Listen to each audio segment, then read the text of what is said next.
सामने supreme court के सबसे बड़े जज यानी कि चीफ जस्टिस ऑफ इंडिया और उनके सामने देश के दो बड़े वकील कपिल सिब्बल और अभिषेक मनु सिंघवी।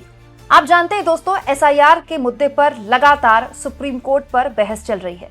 देश के अलग अलग राज्य की सरकारें, चाहे वो डीएमके हो चाहे वो टीएमसी हो, अलग अलग स्तर पर एसआईआर के विरोध के तौर पर सुप्रीम कोर्ट जा चुके हैं। दोस्तों, एसआईआर पर सुनवाई चल ही रही थी, तभी अचानक कपिल सिब्बल और अभिषेक मनु सिंघवी ने ऐसी दलीलें पेश की जिसकी चर्चा सोशल मीडिया में खूब होने लगी। दोस्तों, इन दलीलों में अभिषेक मनु सिंघवी और कपिल सिब्बल ने जो बातें बोली हैं चुनाव आयोग के लिए, जाहिर तौर पर चुनाव आयोग जो कि खबरों को लेकर काफी सजग रहता है, वो सुन रहा होगा तो जाहिर तौर पर उसको अच्छा तो नहीं लगा होगा। दोस्तों, आप जानते हैं सीजेआई जस्टिस सूर्यकांत और जस्टिस जॉयमाला बागची की पीठ लगातार इस पूरे मामले में सुनवाई कर रही है और सुनवाई जो याचिकाकर्ता जो एसआईआर का विरोध कर रहे हैं अलग अलग राज्यों में, उनकी तरफ से पेश हुए अभिषेक मनु सिंघवी और कपिल सिब्बल।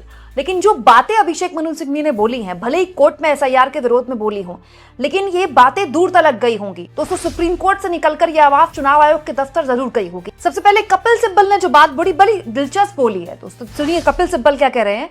उनका कहना था, बीएलओ के पास आखिर पावर कितनी है? क्या वो नागरिकता तय कर सकता है? आपने एक स्कूल टीचर को बीएलओ बनाकर इतनी ताकत दे दी कि वो नागरिकता तय करेगा। दोस्तों, ये कपिल सिब्बल ने बहुत बड़ी बात बोली है। बीएलओ कोई साल की 365 दिन बीएलओ का काम तो करता नहीं है। बीएलओ एक सरकारी स्कूल में टीचर है। हालांकि सरकारी स्कूल के टीचर भी बहुत क्वालिफाइड, बहुत टैलेंटेड होते हैं, उनके लिए भी बाकायदा आपको परीक्षा पास करनी होती है, लेकिन वो लोगों की नागरिकता या लोगों के प्रूफ चेक करने के लिए ट्रेन नहीं है ना। लेकिन आपने एक बीएलओ को कितना अधिकार दे दिया कि वो जिसका चाहे फॉर्म रिजेक्ट कर सकता है, जिसका चाहे फॉर्म नहीं भी सबमिट कर सकता है। बड़ा हैरान करने वाला है ये। और यही बात कपिल सिब्बल ने आगे कही। जनप्रतिनिधित्व अधिनियम की धारा 16 का हवाला देते हुए कपिल सिब्बल ने कहा, जो वोटर लिस्ट में नाम दर्ज करने से अयोग्यता के नियम बताती है। ये धारा कहती है कि किसी की नागरिकता का फैसला गृह मंत्रालय करता है। अगर कोई मानसिक रूप से बीमार है तो उसका फैसला अदालत करती है। आप बीएलओ को ये सब तय करने के लिए कैसे कह सकते हैं? भाई, नागरिकता, अगर कोई आदमी नागरिक है कि नहीं है, वो काम गृह मंत्रालय का है, लेकिन वो काम चुनाव आयोग ने अपने कंधों पर उठा लिया और फिर वो काम दे दिया बीएलओ को। आप तय कीजिए कि फलाना यहाँ का नागरिक है कि नहीं है। दोस्तों, ये बात लगातार बिहार चुनाव में भी उठी और अब बंगाल चुनाव या फिर तमिलनाडु चुनाव में भी यही बात उठ रही है। और ये इंपॉर्टेंट बात है। आप वही बात है ना कि अब कोई सवाल पूछने वाला नहीं है, मीडिया सरकार के तलवों पर है, गटर में जा चुकी है, तो कौन है पूछने वाला? लेकिन ये तो पूछा जाना चाहिए ना कि भाई चुनाव आयोग को किसने अधिकार दिया कि वो फलाने किसी भी का नागरिकता चेक कर रहा है कि आप यहाँ के नागरिक हैं कि नहीं है। वही अभिषेक मनु सिंघवी ने इस मामले में कहा, एसआईआर कोई आम प्रक्रिया नहीं है, ये बड़े पैमाने पर चलाया जा रहा सामूहिक अभियान है। ये सिर्फ फोटो वेरिफिकेशन नहीं बल्कि नागरिकता की जांच जैसा है। चुनाव आयोग के पास ऐसा करने का कोई कानूनी अधिकार नहीं। चुनाव आयोग चुनावों के संचालन को नियंत्रण करने के नाम पर ऐसे आदेश नहीं दे सकता जो पूरी तरह से विधायी प्रकृति के हों। अभिषेक मनु सिंघवी महीन बात बोल रहे हैं। वो ये कह रहे हैं चुनाव आयोग विधायी प्रक्रिया का हिस्सा नहीं है। चुनाव आयोग को संवैधानिक दर्जा दिया गया है, लेकिन उसका काम विधायी नहीं है, लेकिन वो ये काम करके विधायी काम कर रहा है। आगे अभिषेक मनु सिंघवी कह रहे हैं, संविधान की व्यवस्था में यह अधिकार सिर्फ संसद और राज्य विधानसभाओं को दिया गया है। किसी भी तरह से ये नहीं कहा जा सकता कि चुनाव आयोग संविधान की विधायी प्रक्रिया का तीसरा सदन है।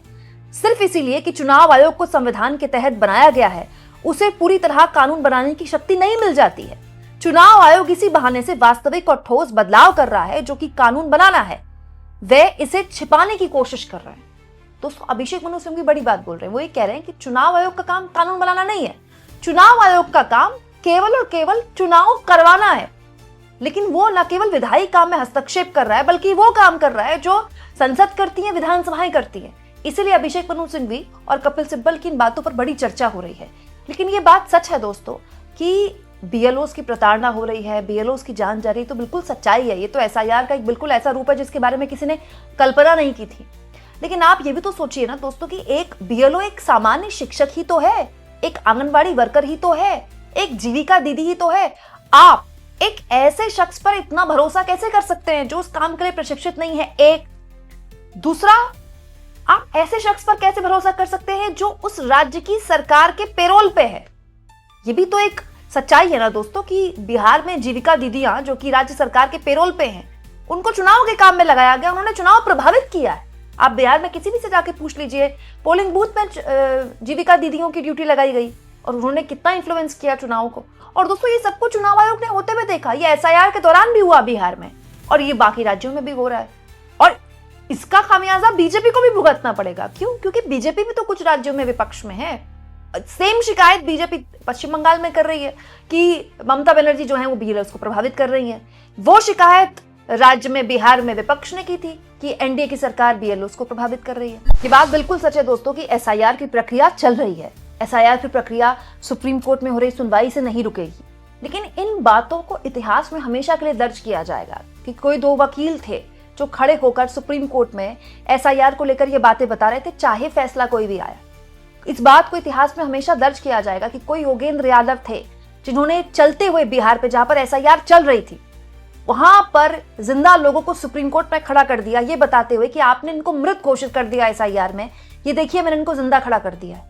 एक ऐसा दौर भी हमेशा याद रखा जाएगा जब चुनाव आयोग से बाकायदा पॉलिटिकल पार्टीज मिल मिलकर थक गई, बोल बोलकर थक गई कि आप एक ऐसी व्यवस्था क्यों खड़ी कर रहे हैं इतनी जल्दबाजी में जिसकी कोई जरूरत नहीं है। देखिए एसआईआर का कोई विरोध नहीं करा, हम सब चाहते हैं कि देश में जो वोटर लिस्ट है उसका शुद्धिकरण होता रहे, और ये होता भी रहा है। ये एक मतलब लगातार चलने वाली प्रक्रिया है, लेकिन जितनी आपड़ धापड़, जितनी जल्दीबाजी में ये हो रहा है, मतलब ऐसा लग रहा है कि अगर 2 महीने में एसआईआर नहीं हुआ, 3 महीने में एसआईआर हो तो पता नहीं क्या हो जाएगा, जबकि इसी वोटर लिस्ट से अभी नई सरकार बनी है 1.5 साल पहले। एक्चुअली में ये जो अर्जेंसी चुनाव आयोग ने पैदा की है एसआईआर को लेकर, इसी को लेकर डर है, इसी को लेकर भ्रम है। चुनाव आयोग एक और काम कर सकता था, उसने अर्जेंसी में बिहार में एसआईआर करवाया, अब वो अर्जेंसी में बंगाल में भी एसआईआर करवा रहा है, तमिलनाडु में भी करवा रहा है। तो चुनाव आयोग एक जगह थोड़ा टाइम देकर भी कर सकता था। जैसे देखिए उत्तर प्रदेश सबसे बेस्ट एग्जाम्पल है। मैं तो बार बार कह रही हूँ, इलेक्शन कमीशन के पास बहुत अच्छा मौका था। यूपी में तो अभी इलेक्शन भी नहीं है, 27 में इलेक्शन है, तो यूपी में 6 महीने लेकर आराम से एसआईआर करवा लेता, टाइम देके एसआईआर करवा लेता, बीएलओस पर भी कम प्रेशर होता।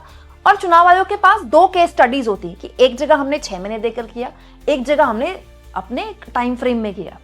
तो कम से कम चुनाव आयोग को ही पता चलता कि दोनों में से कौन सी केस स्टडी है जिसको वो लॉन्ग टर्म आगे बढ़ा सकता है, क्योंकि ये तो सतत चलने वाली प्रक्रिया है ना। आपको क्या लगता है? कमेंट बॉक्स में जरूर लिखें, और जितना हो सके दोस्तों चैनल को शेयर भी करें और सब्सक्राइब भी।